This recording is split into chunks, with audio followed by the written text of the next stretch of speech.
lesser siya nimo. Ang lesser, always mo honor sa higher. Kaya ang higher, always mo bless sa lesser. Mamina mo sa ko wala. Amen. So karon ingon diri. Receive tithes from Abraham and blessed him what the promises. Gi-bless pa niya si Abraham. So pasabot sa paghatag ni sa imong pagbalik sa ikapo mo gani, pasensya mo ka interchange na ko ang giving o bring back. Pero pag tithes, kung sa'yo dapat mga word, bring back. Bring back. Pag offering, give all you want from your heart. Depende nga mo, gamay man ako, doesn't matter because ang heart ang matter. Amen. So karon ingon diri verse 7. Now, beyond all contradiction, daghan na kay question about sa tithes. Pero remember, ang tithes gikan sa balaod o gikan kang Abrahamic covenant? Abrahamic Gikan covenant. ni Abraham.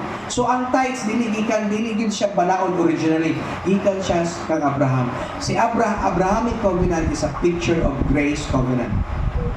So dire, now beyond all contradiction, the lesser is blessed by the better.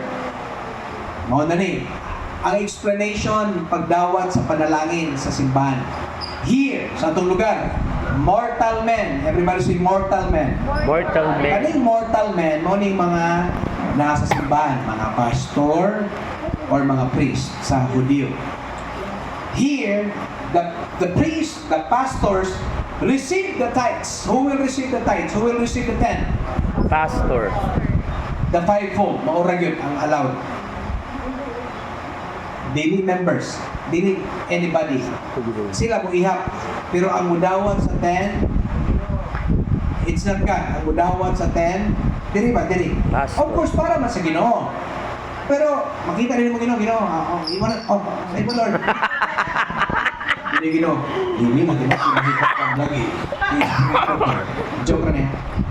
Ang idea ba, naman, na-explanation. Ang paghatag din mo, there is a tao. Here, mortal men receive tithes. So, ang mudawat sa si Pastor yun. Simbahan.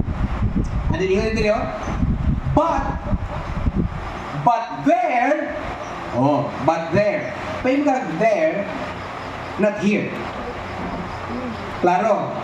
So, but there, he receives them. Kisa man he. It's Jesus Christ. So, spiritually, si Jesus nag-receive kung ihatag ninyo sa pastor o sa simbahan.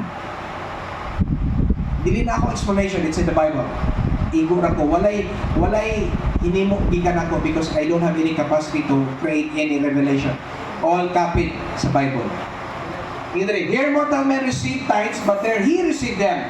Of whom it is witness that he lives. Pasabot, sa diyang mag-tithes di ka, ang imong declaration is, nag-tithes ko, tungod kay buhi ang akong Ginoo. Dili, patay ang Amen! Ginoo. Pag dili di ka maghatag sa imong kapulong, kung dili mo ibalik imong kapulong, ang pahiwating niya na, your God is dead, but our God is not a dead God. He Amen! is alive forever and ever. Amen! So, I don't know about you, kay mga bata palagi mo, I don't care. But you should protect your money. Return to the Lord the 10, and then the remaining branch will be holy. Pag mahuli, magamay man ang ko, matingala ka, grabe, mag-enjoy ka sa imong sweldo. Di ka mag-enjoy sa imong sweldo. Ano ba? Dili huli ang 90%. Pasabot, ang iyawa makahilabot. Imbis para sa blessing, dito na sa problema, dito, i-hold up na, nawala na, nasunog ang kwarta, naglibog ka, usaon mo ni, oy! Hindi dako na mo akong sweldo, nag-away na sa kasawa, dako na mo sweldo, nagkawatak-watak naman ng pamilya, because ang kaaway nakasulod na. Make your financial stable by protecting it, by bringing back your 10 to the Lord. That's not mine. Kaya ako personally, I don't care about money. Pero pag si Lord, paistoryahon, importante sa Ginoo nga makakatwon ka because naay tunglo sa kwarta. Kaya ang kwarta, gikan sa ani nga yuta, o kini nga yuta, tinunglo ni. Period. So, kung buhi mong Ginoo, diligi ka sa ako, kung buhi mong Ginoo, ibalik ang para sa iyo. Amen. This is verse 8. 9, 10. Mo man ako la, sige yung putog 10. 9. Napag yun. Even Levi. Everybody say Levi. Mga kisa may tribe of Levi. Andre? Kamu tribe na. Tribe of Levi mo.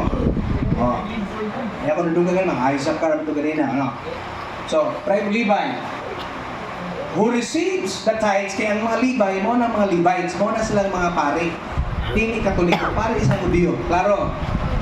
So sa ato karon, we are the church, we're the spiritual Israelites, mo na sa simbahan mga pastor.